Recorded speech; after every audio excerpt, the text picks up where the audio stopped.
Let's talk Chicago. I'm Jon Zaghloul, and we are back and ready for today's special guest. He's a host on Fox Sports Radio, the founder of SwollenDome.com, and the host of the I Want Your Flex podcast. Please welcome Mike Harmon to the program. Mike, great to have you on. How are you?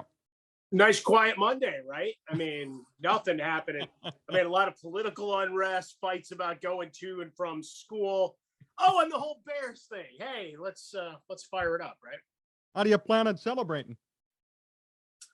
Well, I mean, I got a couple of shows I got to record because I got, the podcast world, the I Want Your Flex. We continue into the postseason. If we're not doing fantasy a ton, start doing some mock drafts and just general rants, especially being here in Los Angeles, right? I had planned to go back and watch the second half of the Week 18 Bears Vikings finale. And then the Sunday night game just didn't end. It just kept going and going. And I know West Coast, it's still early. I was up at 3:30 to get ready to do my show previewing the day's game. And I'll give my guy Bucky Brooks credit because in the midst of everything we're talking about, he goes, don't be surprised if Jacksonville comes up with an effort. Like, all right, I don't know where that was coming from. I told him to go buy a lottery ticket. I texted him after the first quarter, said you're in. But it's Carson Wentz, and I've had a lot of rants, and you and I have done those of how he would fail when it mattered, and well, he did. But now we have this, and trying to figure out how to wrap your arms around it and bring it all in, because really we're at the same nexus of the universe of, all right, what's going to be different about the hiring process this time? Right? What's going to be different in the decision-making from McCaskey to this void, right? And who's included in the decision-making out of the family and extended partners versus getting down to the GM and into the coach search. I mean, it's really, for me, as much as everybody may be like, yeah, it's the old, bring out all the noisemakers that you saved from New Year's Eve. We're still at right, it's still the decision makers. So do you expect them to get it right? And the answer is wait and see and wish and want and hope. How concerned are you about that right now? Terribly. I mean, obviously, I know in Chicago for the last 72 hours, there was a lot of consternation and hand-wringing because at least some national reports and maybe some locally there as well, I saw a couple, were still intimating that it would be Nagy gone, but somehow Ryan Pace not only would stay, but maybe be in a bigger position in the organization, which you and I and folks can go back and find the archives of things we've done. I'm always a big believer in, go get your guy, right? I still defend the Mitchell Trubisky. We can get into the numbers on Trubisky because I'm going to blow your mind with the theory and all this in a minute. But, they went 29 and 21. Right, folks that stand for Matt Nagy wanted to give him credit, but not Mitchell at all. Whereas right now on the carousel, some team's going to be looking to try to find him as a quarterback based on what they saw their guys do when it mattered this year. But the point was, if you're going to make that bet, and at the time it was just him and Deshaun Watson, right? At least from my mind. Mahomes was this other entity that you love the talent, but translating it from the Wild West if nobody plays defense, sandlot football into the NFL. And I guess maybe the success of Russell Wilson to a degree should have maybe opened our minds to Mahomes a little, but let's call it what it is. Anybody claiming that they thought the Bears should have taken Mahomes are liars. Or they've gone back and, as we know you can do, even from some of the rudimentary films of 20 years ago, you can go back and change email dates and whatever else to prove yourself right. But it was him and Watson, and obviously Watson's got his off the field stuff. But if you made that bet and it didn't work, and by didn't work means you didn't make him your franchise guy, which they did, then everybody's got to pay. Right? And so now that day has come. But what do you do with it going forward, right? You already gone and signed Foles. You bring in Andy Dalton, and yet you still draft a quarterback when you had a bunch of other needs on a team that had just been to the playoffs. So how do I trust the people that are lining up the cards and putting out our schedule as to how the next iteration of this works? Mike Harmon here on Sports Talk Chicago. Mike, how will you remember Matt Nagy's tenure here in Chicago? I'm going to remember the second half of that game. Actually, the whole game. The first half succeeded in spite of him, which I think they did at times during his tenure. And then the second half, all of those calls came back on it, right? All of these situationals. I mean, look, the best meme coming out of this, and I hope nationally it gets adopted, was the furrowed brow of David Montgomery being on the sideline on a 4th-and-1 goal, 4th-and-1 from the one, right? I mean, there's just, and the play calling that fell out of that's a whole other just mind-numbing situation. And before the game, when I did my show on Fox Sports Radio, I'm like, I can at least say this. It would appear to me that this team will play hard for Nagy. I was not figuring, I did not believe that the Vikings would. And yet, what happened in the second half? Lack of effort, lack of discipline, some calls that were just mind-boggling, just bad. I mean, everyone wants to get at Staley and the Chargers. I'll take what he did 100 times out of 100, except for that dopey, let's go for it on 4th-and-2 at my 18. That's dumb. But the rest of it, like, we can talk about. But the second half of that game was really just the embodiment of everything and one big, long farewell from the players. See an offensive guru? The offense, did you see it improve during the last couple of years? Like, here's the thing for me, and I think this will embody it. And look, we can pick out games, and I know everybody's going to do their deep dives in Chicago, so I don't need to. I'm gonna take it from the 30,000 feet. Look, just going into the game, what did he say? We're going to have fun. And what does that mean? Anything that was in the playbook, to me, right? I've got my Bible sitting in front of me here. It's on my desk. Look how thick this thing is. Okay, playbooks are this big when you actually have a playbook. I know they're a lot smaller when they're in digital form on your iPad. But the point is, last game of the season, you're telling, hey, we've had a great run. It's the final game. We're going to go have some fun. That means you're inventive.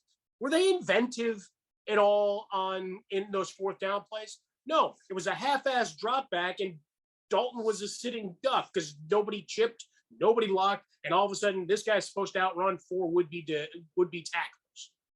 It just, that embodied it for me. Like that, we can do a bunch of other situational things through games. I know my friends kept sending me the Cody Parkey double doink because they hate me or they love me. I'm not quite sure what that is. But to me, the feeling of, I haven't been told I'm fired yet, all of that into we're going to have fun, which means you're emptying the books. What else you got? You don't have an opponent next week to prepare for that's going to, I don't want to put that on tape for them because we want to save it, as my mom used to say, save it for good. There was nothing left. And yet you still came out with that same half-ass effort.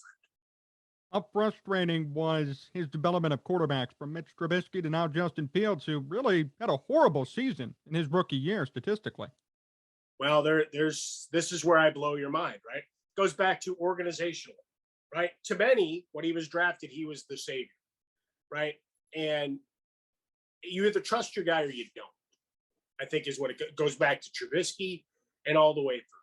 You're trusting the guy that's under center. It's clear from his early season comments all the way through.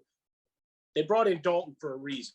And you and I had discussed this as the season started and I still contend this. If they just stayed the course, you're redshirted, learn what you can, we'll bring you along, and not been forced by upper management, social media, the fans, bloggers in town, writers in town, talking heads in town to put in Justin Fields. I think there's a playoff team. Because I think there's a couple of guys that I would really question how hurt they were at times about trying to get back on the field. And I think that's been going around. Anybody in Chicago has been kind of asking those same questions of, wait, I thought this was a 2-week injury or whatever. And look, guys are going to do what they're going to do, right? It's business decisions. And I'm not going to question guys outright, but I would certainly, in a conversation, we'd kind of lead to, all right, what were you pushing based on what you're seeing? Does that change how your approach is?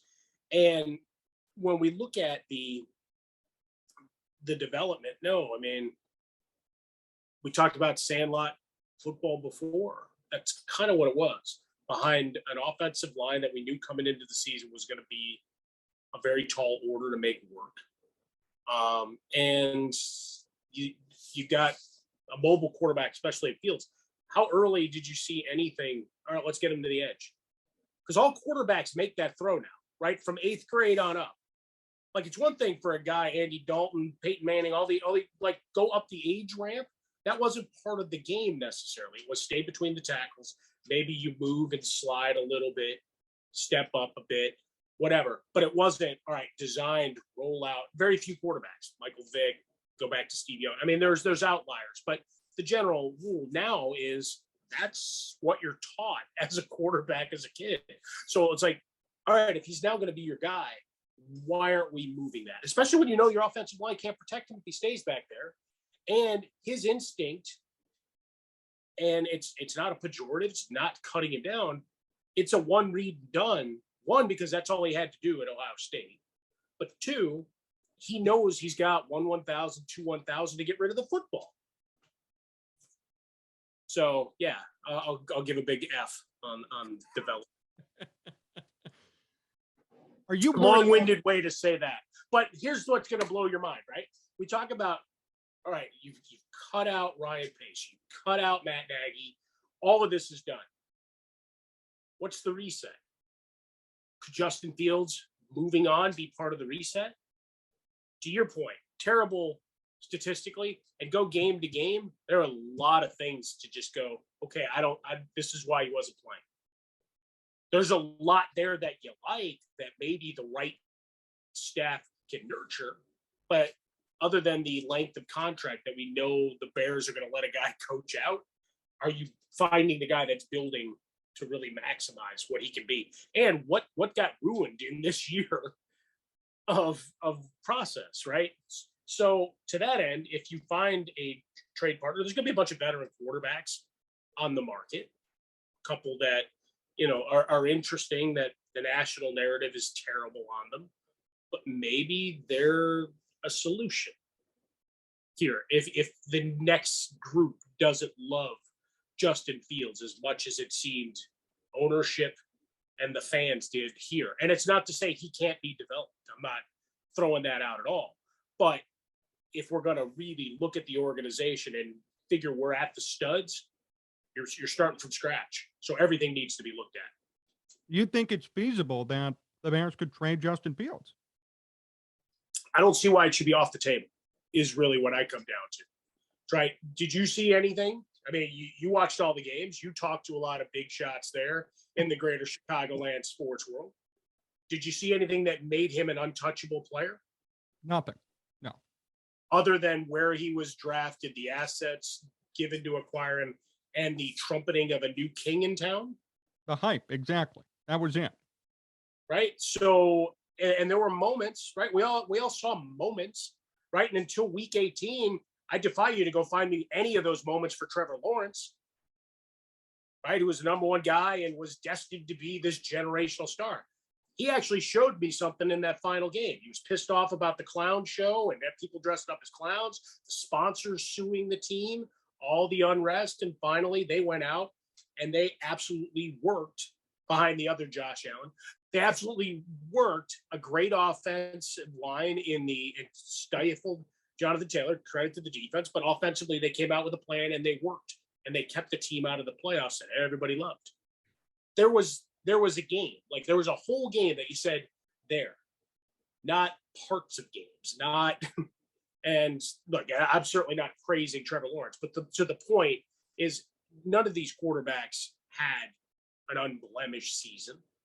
And so he's not alone. Like, he's one of 5 guys that is going to be looked at. I mean, the best quarterback this year as a rookie was Davis Mills, and nobody cared because he was in Houston. Why was he the best? He was efficient. He was in a world where a lot of stuff was lost, he delivered the ball well. He had Brandon Cooks was really the only discernible top line receiver. He topped 1,000 yards for the year. Running game was a hodgepodge of of guys nobody had ever heard of, right? Trader Bill had emptied the cupboard. And Deshaun Watson, for whatever reason, they didn't play him. They did not force the NFL's hand to say, what are we doing with this guy? They decided to just pay him his money and move on. Davis Mills comes in after, all the unrest. And look, again, another year for Tyrod Taylor that kind of goes sideways. But Davis Mills showed, all right, I can quarterback in this league. And in what's supposed to be a lost season, put some stuff on tape that makes you, okay. Even when they were buried, like just kept battling, just like Houston did.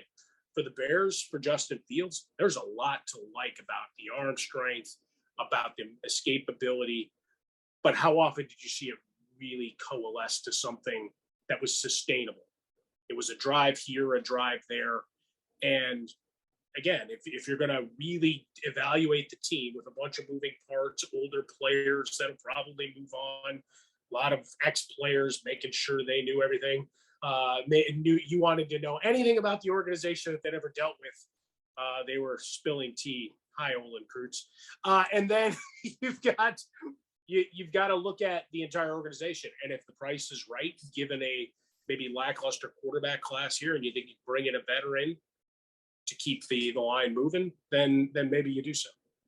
Are you worried about Fields having to produce under a new coach in his second year? Could that be a problem for his development? No, because I think it becomes a clean slate, right? I think for better or for worse, I would have, like I said, I would have sat him at all, like when Andy was healthy, and that was clearly what Matt Nagy wanted to do. And they're diametrically opposed in terms of style, and it's like, here's your playbook, all the rest of you guys figure this out. The fact that Darnell Mooney drops as many passes as he catches doesn't help anybody. Everybody would look a lot better if we gave him some stick-em, some spider tack, whatever else. And he's your one dynamic playmaker downfield, but he left a lot on the carpet. So make a couple of those catches. Maybe we're talking about final games, scores, and down distance, whatever being different. But we move on with what we've got. I think it'll be curious to see what they bring in. Right. I mean, because it's going to be in tandem, the guy that's picking the groceries and then the guy that's got to go coach him up. And right now, I mean, Allen Robinson probably is not coming back. Right. In the receiving core, what do you have? You have Mooney and you have Komet. They both dropped too many passes, by the way. Well, but that's the common link there, right? Talent here. And Komet, they never trusted him. Remember how many times Nagy apologized for not getting him looks? And then what he did this year, well, there were times that he was waiting on a hit or whatever the case was, didn't look it in and move. So you got two guys that are potential, which is the worst word in any walk of life. Whatever you do out there, that's the word you never want. Oh, he still has a lot of potential. That means you're not doing your job yet.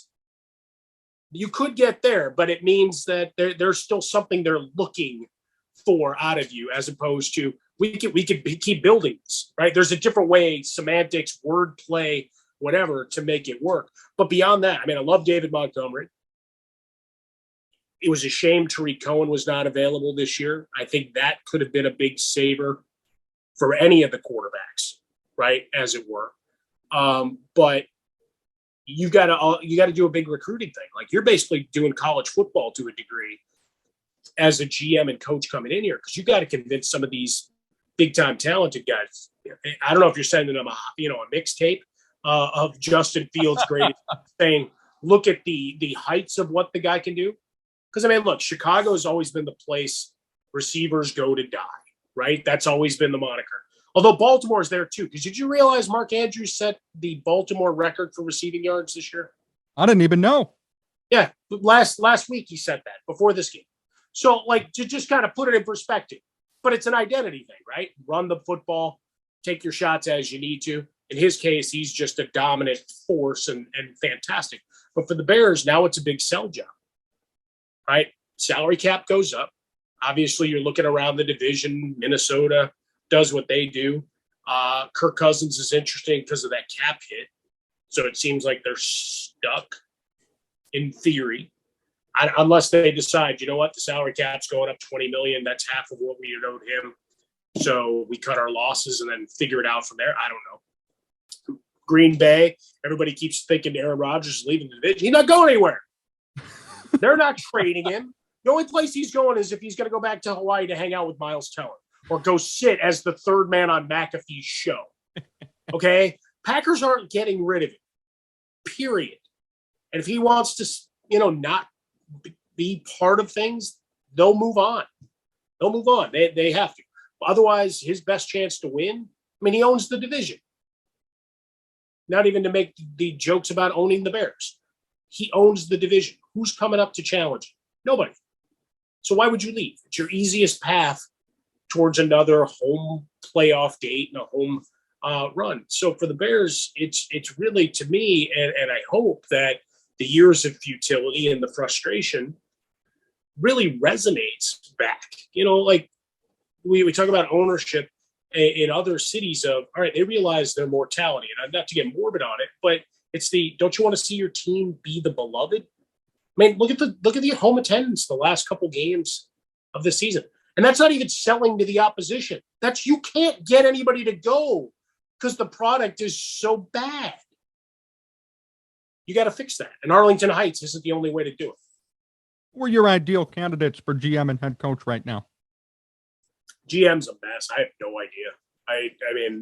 Because it's a lot of it is they're going to be names in other organizations that you're not even sure, right? Add into the fact guys that might have been candidates, like Pittsburgh, right? After the draft, Colbert stepping down. Well, maybe the guy that doesn't get the job out of their two top guys is someone you want to look at, right? If Omar Khan doesn't get it, I forget the other gentleman's name.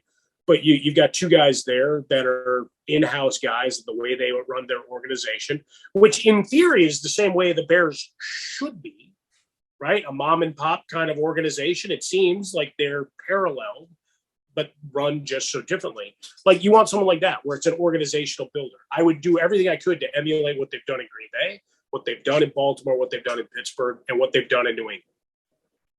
That's it. Those are the four franchises. Find someone there that wants to move up in the building. And that's it, right? Someone who doesn't like Aaron Rodgers personally, like Hub Arkish or something. It wants to be a Bear. Whatever the case may be. Tell you what, nationally, it was fun, because I didn't realize how insulated people were. And it really made me kind of sad, actually, given the longevity of Hub's career. How many national people had no idea who he was, kept mispronouncing his name.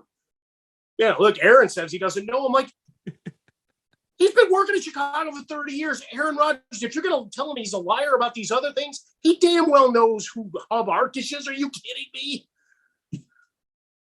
Come on. People believe anything anymore. It's really sad. But that's my point, is go to one of these organizations because they're run well. Historically, they're run well. They may have a bad year. They don't have a bad 5 years. Right? Pittsburgh, even in their worst year, is still at 500. Baltimore has maybe an outlier year like this year because everybody got hurt, got COVID, and you lost your top 3 running backs before you snapped the ball. You're not winning, right? And then Lamar Jackson misses 6 games, and everybody that wants to go for Tyler Huntley had at it. He's maybe a little bit better passer, but the intangibles are not the same. But the point being, the guys in the building have a plan, stick to a plan, and it builds. They don't get lucky. Seattle got lucky for a couple of years where every pick turned out. Like the Cubs, culminating with the World Series, right? Everything worked, and then it didn't. Same thing here. So you got to go find those organizations where it's blips as opposed to prolonged stretches. Those are the candidates I would go find. Mike Harmon, still here on Sports Talk Chicago. Mike, a few more questions before we finish up. First off, your 9-year anniversary with Jason Smith on Fox Sports Radio. How'd it go? Started year 9 on Friday officially. It's weird, man. It's hard to believe that much time has passed. Like, it seems like it's eventually you'll have this as you chase kids around. If you want to go down that road, it's like a day could be excruciatingly long, right? They're not feeling well. Something broke. They had spilled stuff everywhere, whatever. But then you blink, and all of a sudden they're a 13-year-old running around a soccer pitch, and you're like, where the hell did that time go? Likewise with Smith, we have days where look, we talk about everything, which means, especially the last couple of years, both from the political landscape bleeds into our window, right? Nighttime in Chicago, nighttime in DC, New York, here in Los Angeles. Stuff's happening. We still have to talk about it, even if it's not sports, right? When fires are burning and there's, panic and unrest, like we weave that in, and it makes for, that's work, right? Talking about sports rarely work, right? Talking about box scores, like even this, I hate to see people lose their jobs. I don't call for jobs very, very frequently, but like when we have to do the real stuff, there's work. But overall, it's like, can you believe we were on air when this happened? I mean, that's we started in 2014. So like there's all these big milestones, moments, and memories. Some of the greats, Eric Dickerson, and losing his mind on our air. We had to dump him 3 times. Jeff Fisher was fired almost immediately after. Like he went scorched earth, and it spread like wildfire. So if they do happen to win a Super Bowl, I want to ring. So, but like that, like Kobe's final game, we were on air watching that unfold, going, "Oh my God, he's 0 for 5 to start. This is going to be disastrous."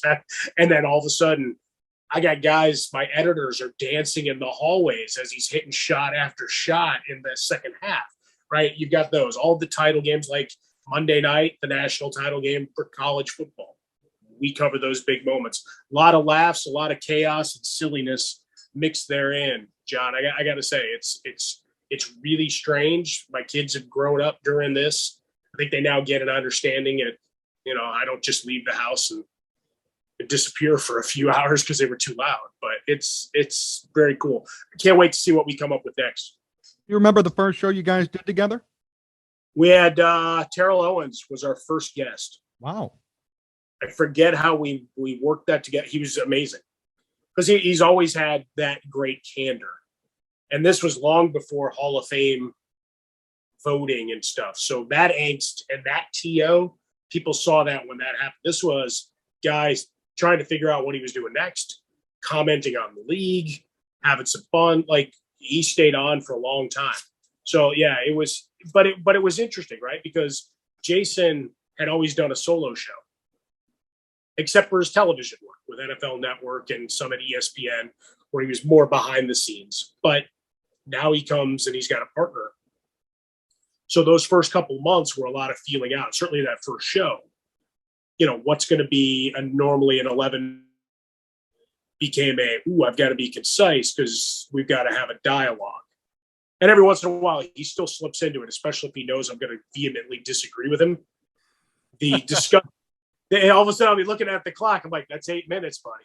I haven't interrupted you yet, but you're boxing me into a corner because we got to get to a commercial break. So those things we still fight about a little bit. But overall, like we don't rely on a lot of bits. We've got a couple that get trotted out for special circumstances. But otherwise, it's, we get after it. And we disagree on a lot of things.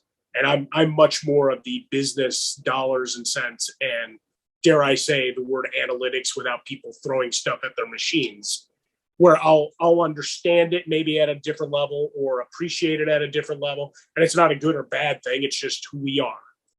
And so whenever there's a business story, I'll pitch it and be like, I don't get it. Like, so it's just, all right, throw it out. And then I'll do a quick blog or jump on with you and talk about things. Mike, before we finish up today, last question. What's the most memorable moment you guys have had on the program? I mentioned the Dickerson thing. That was pretty big because normally if a guy has to get dumped a second time, you're supposed to just, all right, thanks for hanging out, and moving on.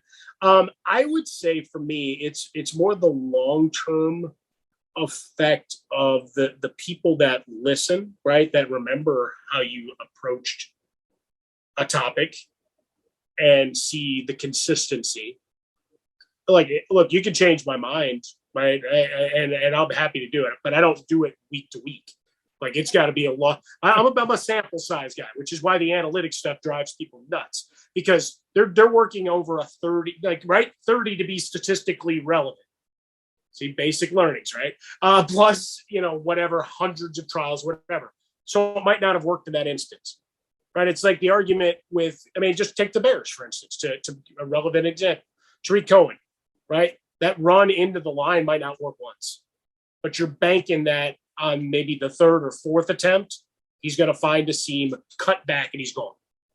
So you run that play, and it might be a gain of 6 inches. He may not have fallen forward, but the point is that it's setting up because you've seen a crease, like you've seen something that is going to allow him to do that. Same thing with all of these other discussions, going back to Staley or whatever else. But for us, it's the not only the listeners, but also we only have friends of the show, really. Right? We don't do a lot of, hey, this guy just wants to come on and talk. All right. Hey, this happened. Go find someone. It's like, no, if it's football, we've got a small, tight-knit group that they know how we're going to ask a question. Some of it is just complete grab. Ask Jason Cole, one of my favorite people in the world. We'll do 20 minutes and we may get 3 football questions in. And he always yells at me that I'm too serious. But otherwise, we're talking about cowboy bees. I'll do a primer for our jargon another time. But like him, Jason Lockenfor, we may not agree all the time. We may get into it a little bit verbally, but he comes with a perspective. He comes, and now it's institutional knowledge of how we operate versus the ask, answer, gone, right? It's like you and I the first time, like kind of feeling each other out, right? But by third or fourth time you do it, you get it. You get the back and forth. And our top guy is Jay Glazer, right? And I know for some he's a mixed bag. Jay's always been honest with us about everything from his own. He's doing a lot with mental health now. He was talking about that stuff with us 6 years ago, right? And a lot of our discussions kind of go, there's football in the background, but when there's a player in trouble or something that's odd, this whole ABE stuff and whatever, trying to make sense of it, nobody wraps their arm around it better than him. Not to mention, if he says something, it happens, right? For instance, on Fox NFL Sunday for Week 18, rumbling was, he goes, long shot, but I'm hearing Brian Flores may be out. Nobody in the rest of the world would have thought that was even a possibility. What happened Monday morning? All the guys that you expected got gone, and Flores got gone. So for Jay, like he's become a friend. Like he'll even pick up the phone randomly. It's like, dude, what is this? And he'll be like, well, and he'll go find an answer for you. Or he'll call you when he's getting to an airline. You know, most guys want their manicured sets, whatever. He's in a car with Howie Long, puts him on speakerphone, and now we're getting Howie Long's input. And he gets it because Jay told him, was like, yeah, you'll like these guys. And so, like, now it's become a regular thing when they're finishing a Thursday night. And unfortunately, Fox doesn't have the Thursday nights, but that became a thing the last couple of years. Oh, Jay's with Howie tonight. Cool. So, like, we get to ask Howie Long questions and get his perspective as a Hall of Fame player while Jay's giving us the insight from what he's hearing from coaches. So for us, it's the relationships, just like Jay's business's relationship, like you're learning, very early. You built a big Rolodex, and I'm honored to be part of it because I'm going to need a job someday. But it's the idea being that for me, it's the long thing. Like there's flashpoints, like I said, Kobe game, things of that. Unfortunately, we've had a number of people, pass away, legends, right? After all of the stuff at Penn State, I was on air Sunday. We had a whole show booked. 5 minutes into the show, hey, Joe Paterno just passed. Okay. Zag. Find me 1 or 2 guys from Happy Valley. We've got a Rolodex of a couple of guys I know from Penn State. So you start texting them, and then you roll through from there and try to make the best of it. But those are the shows that you're alive, right? It's like a breaking news, like you're at a news desk, and they cut to you while they're supposed to be watching the finals of some singing competition. Your hair gets on fire. You got no time to react. It's like, okay, let's go. Those are the best. Mike, thank you so much for joining me. Yes, you are a friend of this show, and I really appreciate you always making time for me. Looking forward to our future conversations, and best wishes with I Want Your Flex and with Jason Smith on Fox Sports Radio. Appreciate you, brother. Keep hustling, and I'll expect a call back once there's a hiring year.